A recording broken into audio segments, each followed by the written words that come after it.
en train de faire profil bas en attendant de pouvoir quand même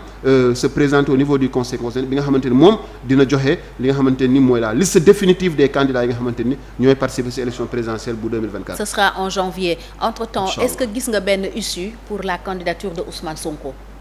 Parce que visiblement DGE ak DAF moom lañ defoon la ñuy defaat. waaw leer na CDC tamit mi ngi dans la même posture. Maintenant ban issue nga gis démb wax nañ fa waxu conseil constitutionnel mais est-ce que ça peut prospérer le fait d'aller avec un huissier mu def constat ngir yóbbu ko conseil constitutionnel est-ce que vraiment mun nañu compter ci waaw tey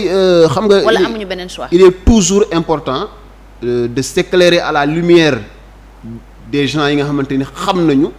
seen métier la c'est des techniciens reconnus à travers le monde. Moi j'aime citer Ndiaga Sylla mi nga xamante ni quand même expliqué na léegi nag dafa am loo xamante ni Ousmane Sonko il n'a pas forcément le pouvoir sur certaines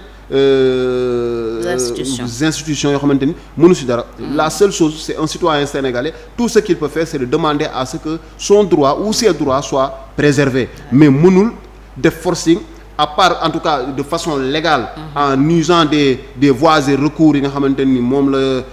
yoon doxal administration di ko doxee Ousmane Sonko amul benn pouvoir li mu mën mooy day réclamer revendiquer pour nañ ko delloo li nga xamante ni nu mu tudd mooy àqam ak yelleefam léegi nag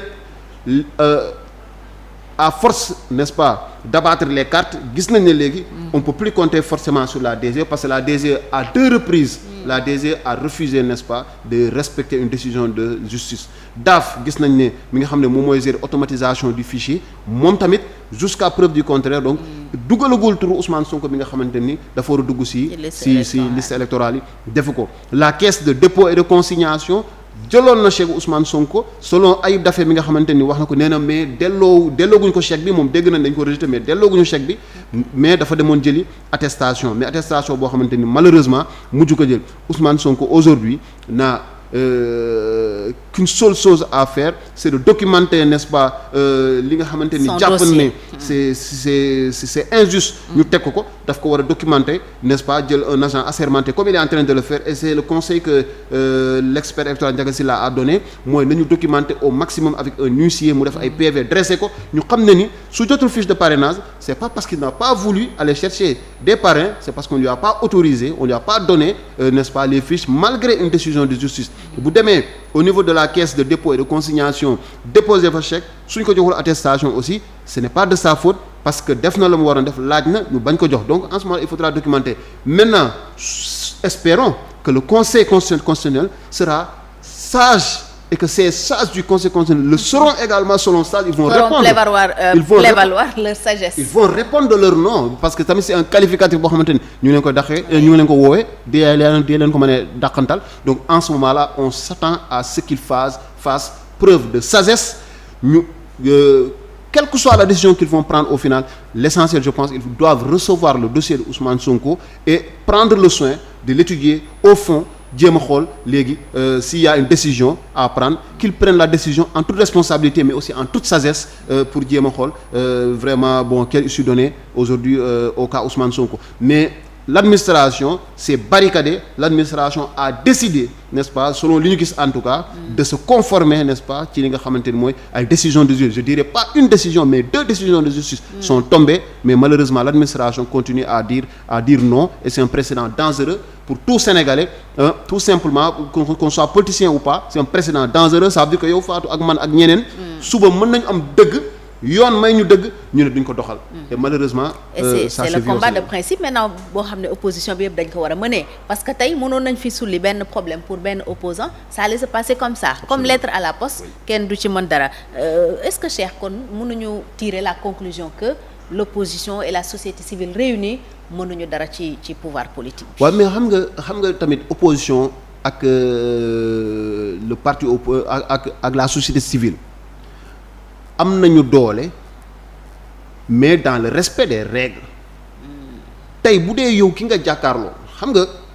li am mooy en tant que opposant nga mener ay combat nga yóbbu ko devant les juridictions n'est-ce pas yi nga xamante ni war nañu mën a àtte war nañu mën a apprécier ñu apprécier ki la bañaloon mooy l'exécutif mu bañal la peut-être say droit nga indi tegal ko kayit ne ko man kat ginnaaw bi nga ma bañalee topp naa sa décision bi si juridiction yi ma war a topp jël na décision boo xam daf ma favorable mu ngi nii respecté ko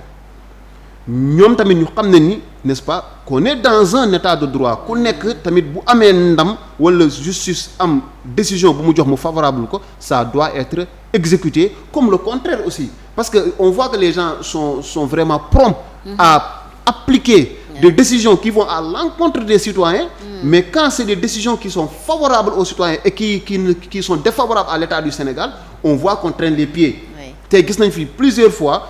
État du Sénégal dem justice am fa ay revers mais pour mu appliquer ko wala pour mu doxal ko quand même c'est day doon loo xamante ni day jafe mais il suffit qu'il y ait une condamnation les gens s'empressent n'est-ce pas d'envoyer les responsables ou les coupables en prison ou bien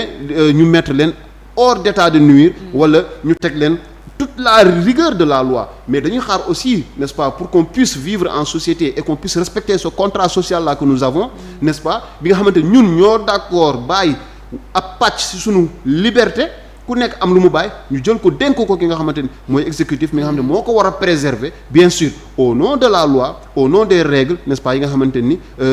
am na donc tey société civile ak opposition tamit su nekkee da nga nekk ci régime boo xamante ni régime bi nangootul état de droit mënoo ci dara ginnaaw bi nga defee say jéego dem laaj ba nga am dëgg da nga koy ñëw présenter su bañee mënoo ci moom dara sinon on va aller vers ce qu'on appelle la violence. Parce que nous sommes dans un état de droit.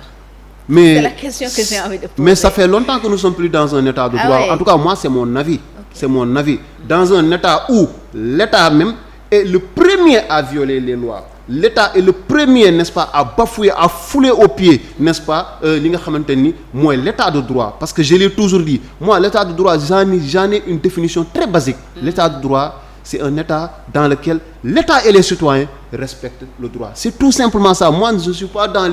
les considérations fantaisistes ou les définitions juridiques, n'est-ce pas, à n'en plus finir. Je laisse les juristes prendre, n'est-ce pas, la main par rapport à ça. Mais c'est une définition très simple. Un état de droit, c'est un état dans lequel l'État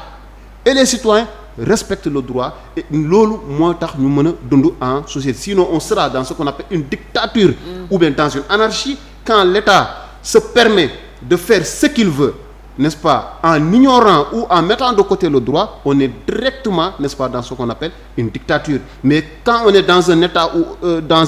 où, n'est-ce pas, les citoyens font ce qu'ils veulent, on n'est plus dans la dictature, mais on est dans ce qu'on appelle l'anarchie. Oui. Donc su boobaa ñaar yooyu yëpp quand même c'est pas souhaitable, ni l'anarchie ni la dictature. Kenn bëgg ko dund, mais li ñu bëgg a dund mooy un état de droit où tout le monde, n'est-ce pas, fait confiance au droit, où tout le monde, n'est-ce pas, pose des actes yoo xamante ni qui sont conformes au droit. Loolu la ñuy xaar. Et où règne la démocratie peut-être. Absolument. Alors noo gisee ëllëgu Ousmane Sonko tey mi ngi prison, sa candidature est incertaine. Où en est le rapport de force? Oui, aujourd'hui le rapport de force quand même, xam nga li ma la wax rek, quand c'est respecté dans les règles de l'art, on peut dire oui, il y a possibilité. Mais aujourd'hui, on voit que le rapport de force est carrément renversé. Donc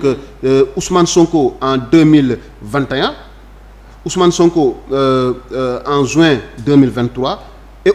Ousmane Sonko après. Donc on a eu quand même un homme bi nga xamante ni voilà des rebondissements extraordinaires. Un homme boo xamante ni il a été quand même comment dire marqué, n'est-ce pas, par la violence, n'est-ce pas, bi nga xamante ni exercé nañ ko parfois même, n'est-ce pas, en ignorant le droit, comme je l'ai dit. C'est quelqu'un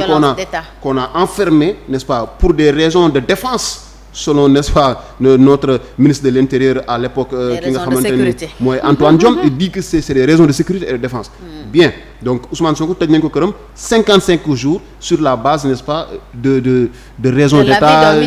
de l'avis d'un ministre. Parce que ce n'était ni administratif ni judiciaire. Donc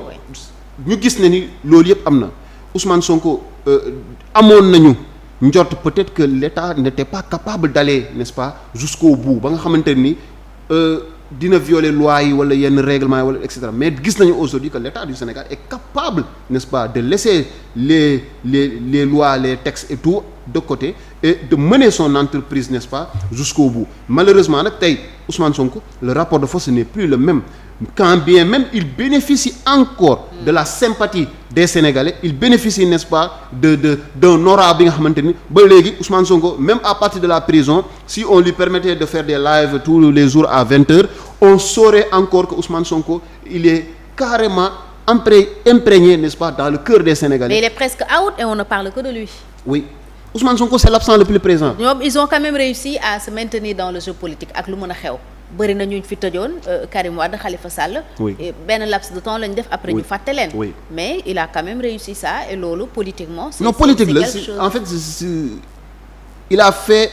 feu n'est-ce pas de tout bois n'est-ce pas mais il a fait feu avec le bois dont il disposait entre guillemets si on peut paraphraser un peu donc.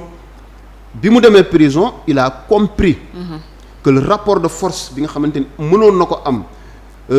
la jeunesse mobilisée wu les Sénégalais mobilisés wu taxaw def front il a compris que cela n'était plus possible il a compris qu'il ne pouvait plus aussi haranguer n'est-ce pas ses troupes à partir de la prison parce que c'était plus possible tout message toute correspondance devait passer par la censure et il y a certains messages qui vont jamais arriver oui. Donc alors que il rencontrait aussi ses avocats mais ces avocats aussi sont tenus n'est-ce pas par la déontologie n'est-ce pas qui leur interdit n'est-ce pas de mettre sur la place publique n'est-ce pas certaines correspondances ou bien des discussions qu'ils ont eu à avoir avec leurs clients sur la place publique léegi qu'est-ce qui reste Ousmane Sonko il a trouvé n'est-ce pas le seul moyen que tout prisonnier se sentant léger peut user mooy la grève de la faim on a vu que la grève de la faim a maintenu n'est-ce pas Ousmane Sonko au devant de l'actualité oui. On a eu peur on s'est fait des frissons on a cru à un moment donné que Ousmane Sonko des lettres ont n'est-ce fuité, pas oui des Ousmane, agents ont été condamnés voyez-vous oui. Donc sa santé n'est-ce pas à comment dirais-je à mobiliser n'est-ce pas toute une énergie que ce soit du camp du pouvoir que de l'opposition au niveau du pouvoir certains disaient que oui à l'instar de notre ministre de la Justice qui nous a quand même révélé que Ousmane Sonko prenait son café de temps en temps et qui n'était pas dans une grève dans une jet bi nga xamante ni c'était une jet comment dirais-je complète donc mu ngi doon def grève de la faim mais parfois day doon mos mais de l'autre côté on ne croyait pas un traître mot n'est-ce pas de ce que disait cette autorité-là tey gis nañu la mobilisation la sympathie n'est-ce pas que certains Sénégalais que beaucoup de Sénégalais je dirais ont pour Ousmane Sonko n'a pas varié n'est-ce pas d'un seul iota léegi nag Ousmane Sonko il va mener la bataille selon les moyens dont il dispose parce qu'il n'est pas libre de ses mouvements mais attention encore une fois il est en prison être en prison c'est avoir du temps pour soi c'est avoir du temps pour la réflexion di nga mën a xalaat te foofu nag attention peut-être pour am ay stratégie sax tey je vais te dire il y a l'histoire de Malcolm X aux États-Unis El Hadj Malick El Sabaz quand il s'est converti à l'islam il a fait d'abord la prison quand il a fait la prison il a rencontré qui en prison c'est Elijah Muhammad n'est-ce pas ki nga xam ne c'était le leader emblématique pas Elijah Muhammad forcément mais il a fait la connaissance d'un des disciples d'Elijah Muhammad bi nga xamante ni kooku moo ko dimbale ba mu xam nation islam ba découvrir islam mais quand il a découvert l'islam et qu'il est sorti de prison il a changé. Avant d'aller en prison, c'était un playboy, oui. C'était un viveur, c'était un noceur. Mais quand il est sorti, n'est-ce pas, de prison, après avoir rencontré ce disciple Elijah Muhammad, mu dem intégrer National Islam, on a vu que Malcolm X est devenu une autre personne. Il s'est engagé. La prison peut être bénéfique. Absolument, c'est ce que je veux dire. Il s'est engagé politiquement, il s'est battu. Et aujourd'hui, quand des Noirs américains, à l'instar de Barack Obama, n'est-ce pas, ont pu, n'est-ce pas, par la magie de la démocratie, accéder, n'est-ce pas, au pouvoir aux États-Unis. Ñu gis ay noirs tey di occuper yenn place yi aux États-Unis, c'est parce que il y a eu ces Malcolm X là, ces Martin Luther King là qui se sont battus, mais ils sont passés pour la plupart par la case prison qui les a forcés, qui a sorti, n'est-ce pas, comment dirais-je, le meilleur, n'est-ce pas, qu'ils avaient peut-être